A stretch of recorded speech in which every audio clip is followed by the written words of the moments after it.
नाशयते धैर्यम् शोको नाशयते श्रुतम् शोको नाशयते सर्वम् नास्ति शोकमयो रिपुः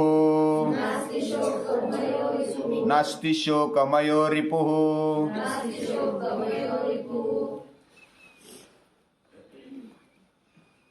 सुमंत्र राम सीता और लक्ष्मण को छोड़ देते हैं गंगा के किनारे। उधर फिर जो निषादराज गुह होते वो गंगा पार करा के अपने जो नाव चलाने वाले होते केवट उनके द्वारा नैया पार करा देते हैं। वो भी साथ में होते हैं। वो फिर थोड़े साथ में चलते यमुना किनारे तक और फिर यमुना पार करके फिर निषादराज गुह भी वापस चले आते हैं। यानी कि राम की आज्ञा से वो वापस आते हैं, उनकी वापस आने की इच्छा नहीं होती। फिर राम लक्ष्मण सीता वो अकेले एक मुकाम कर देते यमुना के किनारे।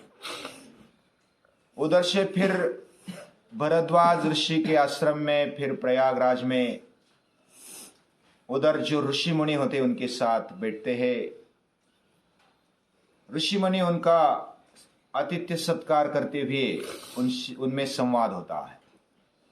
फिर भरद्वाज ऋषि बता देते कि इधर से चित्रकूट पर्वत है, उधर अच्छी जगह है, यानी उधर ऋषि मुनियों का वास है और उधर रहने के लिए बहुत ही जंगल होने के बावजूद भी सुंदर जगह है, शुद्ध और पवित्र ऐसी मानी हुई जगह है। तो उस पर्वत पर राम लक्ष्मण सीता पहुंच जाते हैं। उधर महर्षि वाल्मीकि का आश्रम और बाकी ऋषियों के भी आश्रम यानी कुटी में रहते हुए वो अपना समय बिताते हैं और जो अध्ययन चलना चाहिए अपने जीवन के लिए वह भी करते हैं। और राम को मिलके उनको भी बहुत खुशी हुई। और फिर इधर निषादराज गुह आते हैं। उनके गुप्तचर राम सीता लक्ष्मण पर दूर दूर से ध्यान रखते हैं और वो समाचार वो सुमंत्र को बताते। गंगा किनारे जो ठहरे हैं, गंगा किनारे ठहरने वाले सुमंत्र फिर वापस अयोध्या लौटते हैं। पूरे भारी पैर को लेकर वो वापस चलते अयोध्या की ओर, रथ लेकर आते।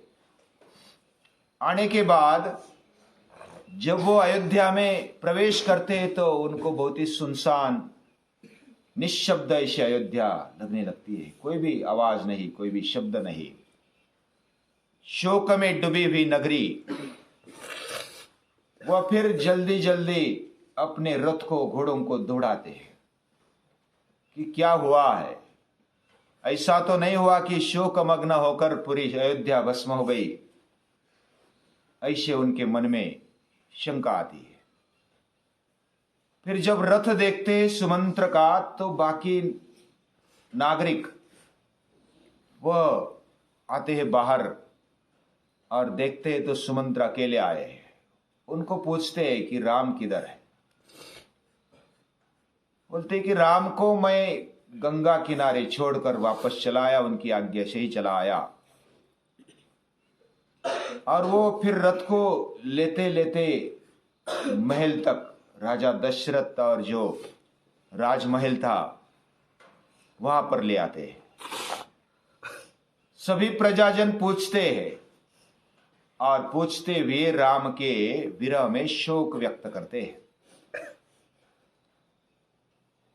ऐसे शोक व्यक्त करती हुई पूरी अयोध्या जब वो महल में पहुंचते हैं तो बाकी रानियां और दशरथ राजा स्वयं वो नजदीक आते हैं कि कहां है राम, किधर छोड़कर आ गए, कैसे है, कैसे रहते। एक एक प्रश्न के बाद प्रश्न वो पूछते गए और हाय राम ऐसे बोलते बोलते वो सुमंत्र को पूछने लगे, क्या संदेश लाए हो। कैसी खबर है, हमें भी उत्सुकता होती है। अगर कुछ ऐसा होता है तो हमें उत्सुकता होती है कि किधर गए होंगे, क्या करते होंगे, कैसे रहते होंगे, कैसे सोते होंगे, कैसे खाते पीते होंगे। ये सब चिंता कौशल्या माता को भी है, बाकी जो सुमित्रा माता है वो भी, और दशरथ राजा स्वयं, वो सब सुनने के लिए उत्सुक है। क्या संदेश लाए हो। सुमंत्र भी बड़े आंसू आंख में आते हैं और बोलते हैं कि राम और सीता लक्ष्मण के साथ वो आगे चले, और आगे चलते हुए उन्होंने एक संदेशा दे दिया कि मेरे पिता के पास एक संदेश देना, उनके चरणों में मेरा प्रणाम कहना, और आप अपना ध्यान रखना, ऐसा वो कहते हैं। और माता कौशल्या को, माता सुमित्रा को प्रणाम भेजते हुए उन्होंने उनका कुशल पूछा है और ध्यान रखने के लिए, अपने आप का ध्यान रखने के लिए बोला है। कौशल्या माता सुमित्रा माता को और वैसे कई माता को भी संदेश दिया कि अपना ख्याल रखना, मेरी चिंता मत करना, मैं 14 साल के बाद आ जाऊंगा। और इस तरह वो शोकमग्न होकर और भी शोक में डूबते, जैसे राजा दशरथ सुनते हैं और पूछते हैं वो कहां पर सोए, कहा क्या खाया, कैसे जीवन बिता रहे हैं। तो सुमंत्र बोलते हैं वे पेड़ के नीचे सोए, मेरे सामने एक मूली थी, उस पर टेका लगाकर सो गए, मिट्टी पर सो गए, थोड़े पत्ते बिछाए और मूली का पेड़ का आधार लेकर सो गए। और उसके बाद उन्होंने जो आगे का मार्गक्रमण किया है वो भी अकेले अकेले किया। निषाद राजगुह साथ में थे, लेकिन उनको भी वापस आज्ञा दे दी कि वापस चले जाओ। और उन्होंने जो फल मूल खाए वो लक्ष्मण लाते थे, और वही फल मूल वो खाते, पन्ने खाते और अपना जीवन बिताते। ये सुनकर दशरथ राजा को और शोक बढ़ गया, वो मूर्छित हो गए। मूर्छित हो जाने के साथ कौशल्या माता भी वो बेहोश हो गई और फिर कोसने लगी अपने पति को कि आपके ही कारण राम को जाना पड़ा वन में, पूरी अयोध्या शोक में डूब गई और आपके ही कारण पूरा अनर्थ आया है। आप उसके मूल कारण हो। आप कई के बेकावे में आकर, और आज अयोध्या में केवल 2 लोग खुश है, एक भरत और दूसरी है कैकेयी। और वो दोनों की खुशी के लिए आपने पूरी अयोध्या को दांव पर लगा दिया, ये अच्छी बात नहीं हुई। वो बहुत बोलती है कौशल्या माता। तो दशरथ राजा फिर बेहोश हो जाते हैं, उनका शोक अनावर हो जाता है। और फिर सुमंत्र बोलते हैं, आधार देते हैं। सुमित्रा माता भी बोलती है, आधार देती है दोनों को कि शोक करना ये अच्छी बात नहीं है। शोको नाशयते धैर्यम, शोक धैर्य का नाश कर देता है। शोको नाशयते श्रुतम, शास्त्र ज्ञान जो भी अभ्यास किया है उसका नाश करने वाला शोक होता है। शोक ये अच्छी बात नहीं है। शोक जब आता है ना तो पूरा शरीर निर्बल हो जाता है, दुर्बल हो जाता है। आप भी अनुभव कर सकते हो, किसी व्यक्ति का, नजदीकी व्यक्ति का विरह हो जाए तो हमारी शक्ति कहां चली गई ऐसा लगने लगता है। और शोको नाशयते धैर्यम, पूरा धैर्य चला जाता है, सहनशीलता चली जाती है, शास्त्र ज्ञान भी चला जाता है। शोको नाशयते सर्वम, सब कुछ नाश करने के लिए शोक कारण बन जाता है। नास्ति शोकमयो रिपो, कोई भी शोक जैसा शत्रु इस दुनिया में नहीं है। तो इस प्रकार सुमंत्र भी समझाते हैं, सुमित्रा माता भी समझाती है, लेकिन दोनों शोक मग्न है। इतना नीचा दिखाकर कौशल्या को बाद में दुख होता है, वो भी बेहोश हो जाती है। फिर होश आते आते दशरथ राजा उसके पास बैठे और बोलते कि मुझे जो शोक हो रहा है, तुझे जो शोक हो रहा है, दोनों का एक समान है, मेरा और ज्यादा है। मैं मेरे जीवन का एक प्रसंग बताता हूं। और उस शोकमग्न अवस्था में दशरथ राजा बताते हैं कि मैं जब युवान था तब मेरे शक्ति पर मुझे गर्व था, मेरे व्यवहार पर मुझे गर्व था, और मैं धनुष्य बाण इतनी अच्छी तरह से चला पाता था कि कोई भी मेरा हाथ न पकड़े, ऐसा मुझे लगता था। मैं शब्द विधि बाण सीख गया, यानी शब्द जिधर से आता अंधेरे में भी मैं बाण मार सकता था। जैसे पृथ्वीराज की कहानी हमने सुनी थी कि उन्होंने शब्द भेदी बाण सीख लिया था और मोहम्मद गौरी को मारा। वैसे दशरथ राजा को भी लगा कि मुझे शब्द भेदी बाण आ जाते हैं, तो वो रात में शाम होते ही निकले बाहर, और शाम होते होते जैसे बाहर निकले वो आवाज सुनते कि किसी प्राणी को, हिंस्र प्राणी को मैं मार दूं या तो जंगली प्राणी को मार दूं, शब्द वेदी बाण की प्रैक्टिस कर दूं। तो वो जंगल में चले गए और नदी के किनारे थे, शरयू के किनारे। तो उस समय एक आवाज आ गई, अंधेरा पड़ गया था, आवाज आ गई, कोई हाथी पानी पी रहा है घुट घुट कर अपनी सूंड से, ऐसी आवाज उसको सुनाई दे दी। तो मैंने बाण निकाला और उसका आवाज का लक्ष्य करते हुए मैंने बाण मारा। बाण मारा तो एक युवक की चीखने की आवाज आ गई। एक मुनि कुमार उधर था, मैं पास गया कि कौन सा हाथी मैंने मारा, और आवाज तो अलग आ गई। वो नजदीक गए और फिर देखा तो एक मुनि कुमार पड़े हैं, श्रवण कुमार पड़े हैं। उनको बहुत शौक हो गया कि ये मैंने क्या कर दिया। वो तब तक जिंदा थे और वो बोल रहे थे कि मैंने क्या अपराध किया आपका, मुझे निरपराध को कैसे बाण मार दिया आपने, क्या किया था मैंने आपका। बोला, दशरथ राजा बोलते हैं कि क्षमा कर दो, मैंने शब्द वेदी बाण चलाया, मुझे लगा कि कोई हाथी है पानी पी रहा है तो मैंने बाण मार दिया, मुझे क्षमा कर दो।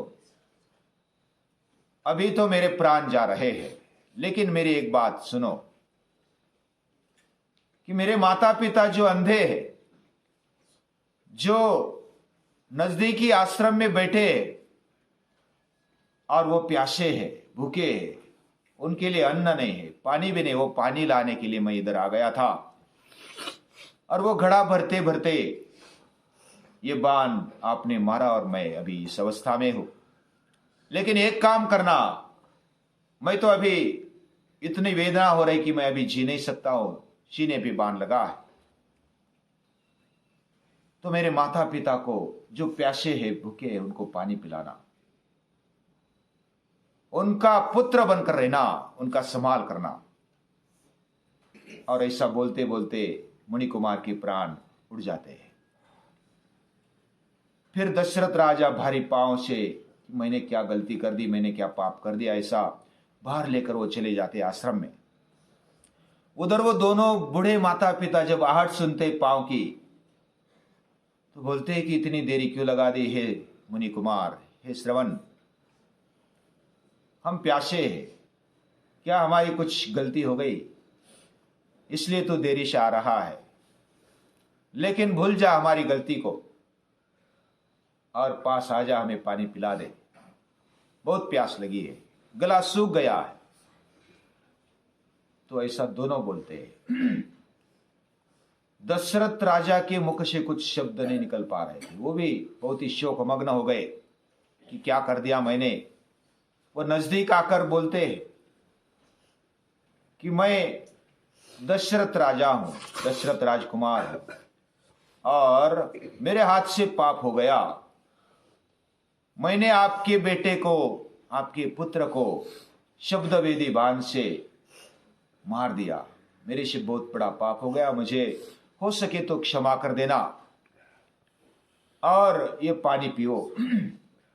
पानी मैंने लाया है।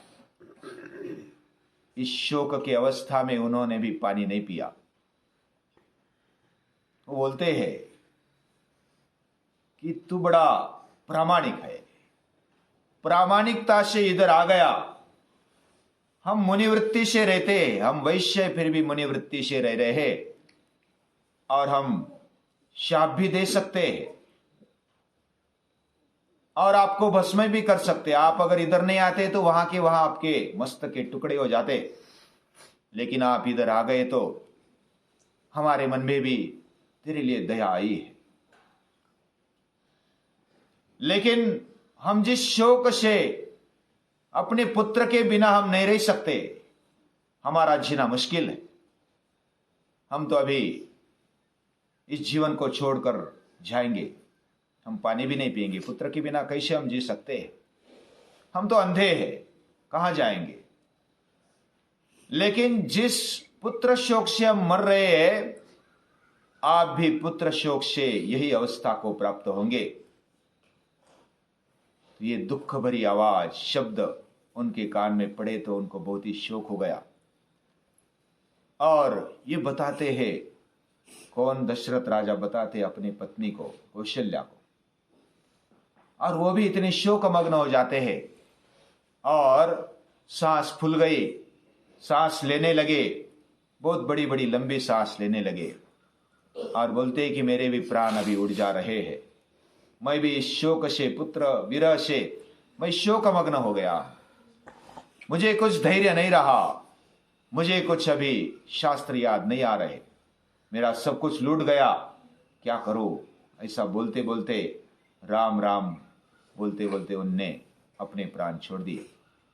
दशरथ राजा का अंत हो गया। कौशल्या माता तब बोलती है कि अरे मैंने क्या बोल दिया दशरथ राजा को, अपने पति को, मुझे क्षमा कर दो। मैंने पुत्र शोक से व्याधित होकर, बाधित होकर आपको जो नहीं बोल दिया, जो नहीं बोलना चाहिए वो बोल दिया, मुझे क्षमा कर दो। लेकिन बात तब तक यहां तक पहुंची कि उनके प्राण पखेरु उड़ गए, सारे शोकमग्न हो गए, पूरी अयोध्या शोकमग्न हो गई। उसके बाद फिर क्या क्या होता है, यानी शोक अपने आप को कितना खत्म कर देता है।